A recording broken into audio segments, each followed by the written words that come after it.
नमस्कार, आप देख रहे हैं नॉनसेंस टॉक न्यूज लाइव और मैं आपके साथ पल्लव घोष।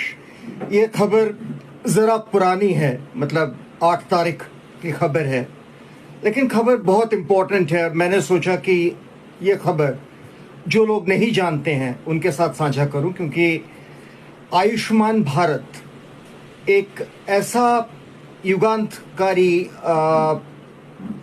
स्कीम है जो अगर ठीक तरीके से बेनिफिशियरीज यानी जो लोग इसके हकदार हैं उनके पास पहुंचा तो बहुत लोगों को हकीकत में फ़ायदा होने वाली है।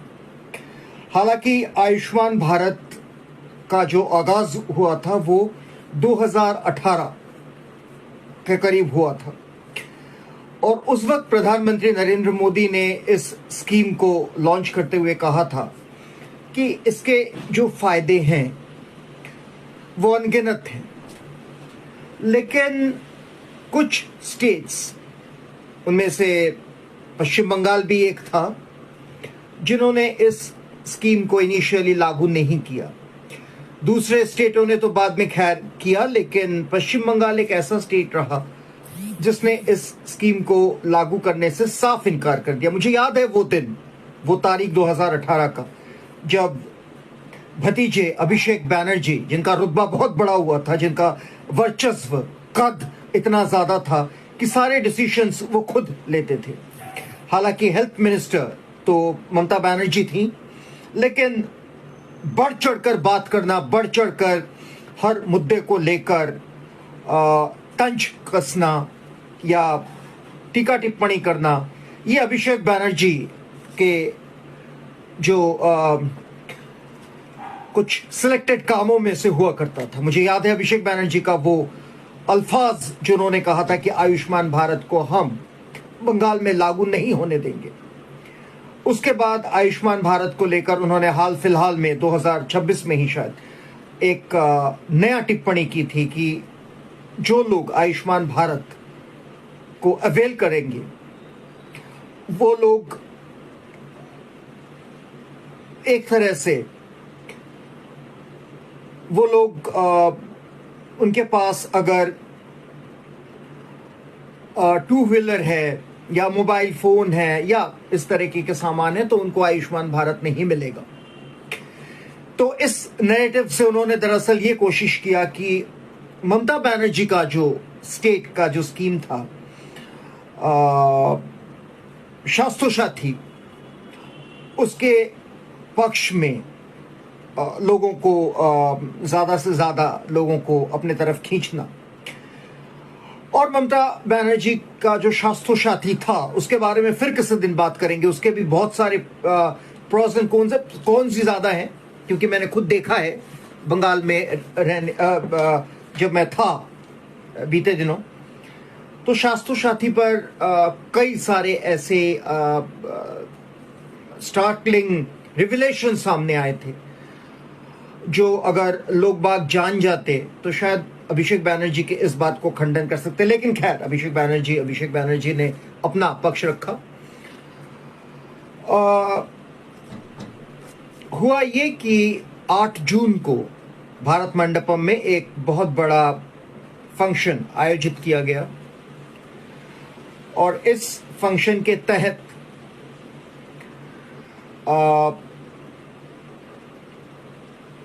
आयुष्मान भारत को पश्चिम बंगाल के जो लोग हैं वो इस आयुष्मान भारत प्रोग्राम को अवेल कर सके, इस प्रोग्राम का फायदा उठा सके, इस चीज को सुनिश्चित कर दिया गया। नेशनल हेल्थ अथॉरिटी यानी NHA और union minister of health and family welfare यानी MOHFW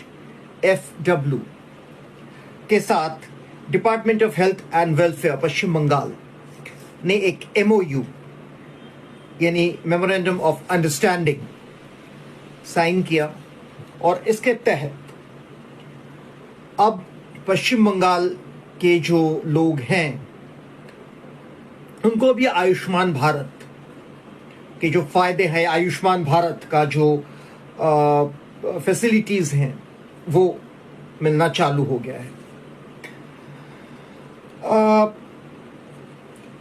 इस फंक्शन के दौरान शुभेंदु अधिकारी जो कि पश्चिम बंगाल के मुख्यमंत्री हैं, उनके साथ जेपी नड्डा जो कि यूनियन हेल्थ मिनिस्टर हैं, केंद्रीय स्वास्थ्य मंत्री, उनके बीच ये एमओयू साइन हुआ। और इस एमओयू के साइन होने के बाद जेपी नड्डा ने जो भाषण रखा, उन्होंने कंग्रेचुलेशन किया, पश्चिम बंगाल को कंग्रेचुलेट किया और कहा कि इस स्कीम से, इस प्रोग्राम से कम बंगाल के लोगों को अब हेल्थ रिलेटेड जो इश्यूज हैं उसको लेके इतना ज़्यादा अब डरने की बात नहीं है, क्योंकि स्टेट गवर्नमेंट जो 5 लाख तक का जो कंपनसेशन कह लीजिए, या 5 लाख तक का जो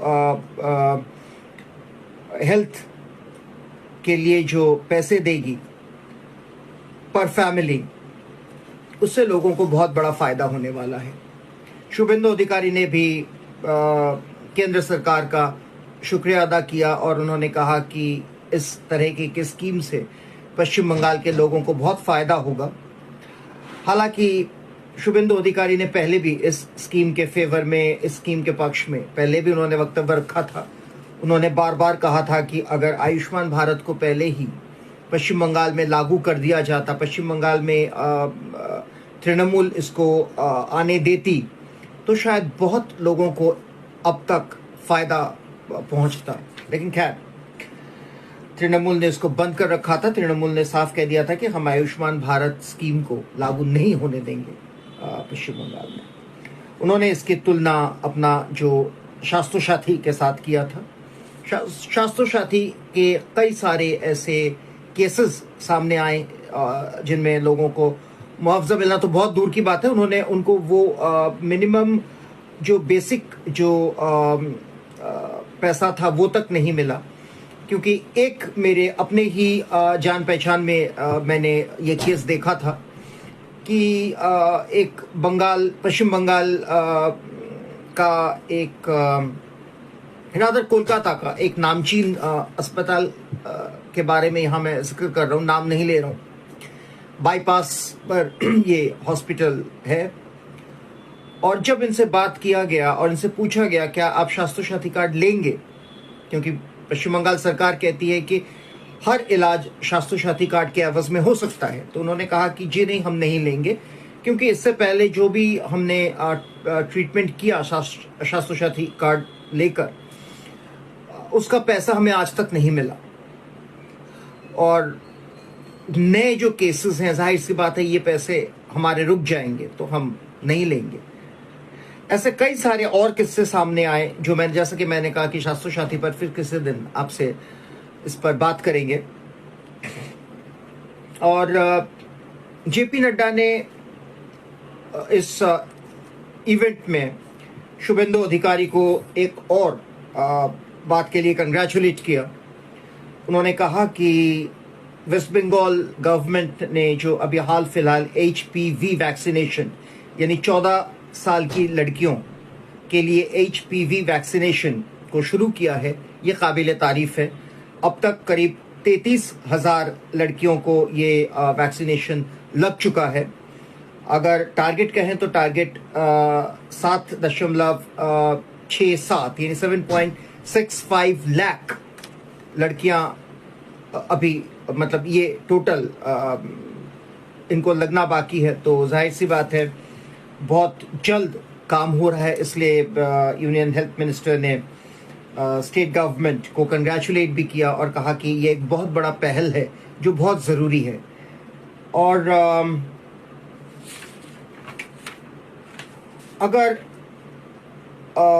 आयुष्मान भारत के बारे में बात करें तो आयुष्मान भारत को देखा जाए तो 1.43 यानी 1.43 करोड़ परिवारों को इसका फायदा होने वाला है और सीधा सीधा फायदा होने वाला है। इनमें 1.26 लाख आशा कर्मियों को इस स्कीम से फ़ायदा होने वाला है। आंगनवाड़ी के जो स्टाफ है, आंगनवाड़ी के तहत जो महिलाएं काम करती हैं, उन लोगों को फ़ायदा होने वाला है। और 15.95 यानी 15.95 लाख जो है ये सीनियर सिटीजन जो कि 70 साल के ऊपर हैं या 70 साल तक हैं, इनको सीधा सीधा फायदा होने वाला है। तो आयुष्मान भारत का जो अगर इस प्रोग्राम का हम निष्कर्ष निकालें तो हम ये कह सकते हैं कि ओवरऑल ऑन एवरेज हर परिवार को जो कि आयुष्मान कार्ड को उन्होंने सब्सक्राइब किया है या इस स्कीम के लिए अप्लाई किया है, उनको फायदा होने वाला है 1.43 करोड़ फैमिलीज। तो ये जो आयुष्मान भारत कार्ड है ये डेफिनेटली एक बहुत फायदेमंद कार्ड साबित हो रहा है, क्योंकि जैसे कि प्रधानमंत्री ने कुछ दिन पहले कहा था, सिर्फ पश्चिम बंगाल ही एकमात्र ऐसा स्टेट है, ऐसा राज्य है जिसने आयुष्मान भारत को लागू नहीं किया। अब करीब करीब पूरे देश में आयुष्मान कार्ड, आयुष्मान भारत लागू हो चुका है। तो प्रधानमंत्री का ये एक तरह से मलाल था या एक तरह से बार बार वो ये चाह रहे थे कि अगर पश्चिम बंगाल के लोग भी इस स्कीम से, इस प्रोग्राम से फायदा उठा पाते तो बहुत लोगों को फायदा होता, क्योंकि एक बहुत बड़ा रेवलेशन इस आयुष्मान जो स्कीम है इसका ये है कि जो कैंसर पेशेंट्स है, क्योंकि कैंसर पेशेंट्स का आपको पता है कि ट्रीटमेंट बहुत कॉस्टली आगे चलकर, तो कैंसर पेशेंट्स को भी बहुत फायदा पहुंच रहा है इस कार्ड से। और बाकी जो भी बीमारियां हैं उस पे भी बहुत फायदा हो रहा है, क्योंकि करीब जिन जगहों पर आयुष्मान कार्ड लागू है ऑलरेडी, उन जगहों के जो हॉस्पिटल्स हैं या जो भी जहां पर ये ट्रीटमेंट अवेलेबल है, उन जगहों पर पेशेंट्स को बहुत फायदा हो रहा है।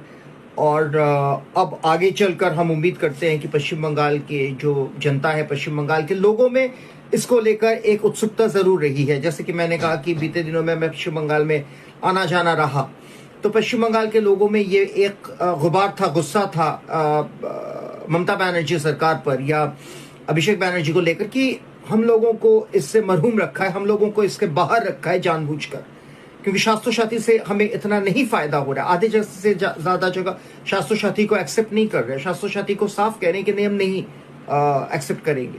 वहां अगर आयुष्मान भारत या आयुष्मान भारत कार्ड हमारे पास होता तो शायद हम और काफी अच्छे तरीके से हम ट्रीटमेंट करवा पाते। और सबसे बड़ी बात है, हमें ये जो एक फाइनेंशियल बर्डन, ये जो पैसे की किल्लत, पैसों का दिक्कत जो होता है ट्रीटमेंट के दौरान, सभी को होता है, तो इस चीज से हमें काफी आसानी होता और काफी आसानी से हम इससे जूझ पाते या झेल पाते। खैर, अब नए सरकार के साथ साथ पश्चिम बंगाल में आयुष्मान कार्ड जारी हो गया है। आयुष्मान कार्ड अब मिलने लगेंगे लोगों को, और इसके लिए definitely a big congratulations to prime minister Narendra Modi, जिन्होंने इस कार्ड को लागू किया 2018 में।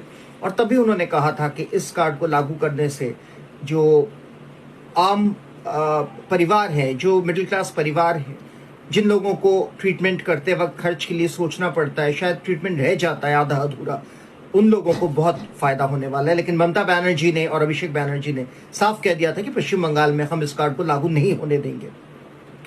और तर्क ये दिया था कि इस कार्ड को अगर लागू होता है तो एक तो आपको, जाहिर सी बात है, आपको स्वास्थ्य साथी कार्ड की सुविधा मिलना बंद हो जाएगा, क्योंकि उनके हिसाब से स्वास्थ्य साथी कार्ड जो था वो बहुत ज्यादा अहम है और बहुत ज्यादा फायदेमंद है बनस्पत आयुष्मान भारत कार्ड के। तो अब पश्चिम बंगाल में भारतीय जनता पार्टी की सरकार है, शुभेंदु अधिकारी चीफ मिनिस्टर है, जाहिर सी बात है अब काफी सारे नए चीजें हो रहे हैं। हर रोज नित्य नियमित नए स्कीम्स लागू किए जा रहे हैं, प्रोग्राम्स लागू किए जा रहे हैं। और जैसा कि मैं हमेशा कहता हूं, आज भी वही कह के समाप्त करूंगा कि पश्चिम बंगाल अब सांस लेने लगा है। Finally West Bengal is breathing. देखते रहिए नॉनस्टॉप न्यूज लाइव, मैं आपके साथ पल्लव घोष।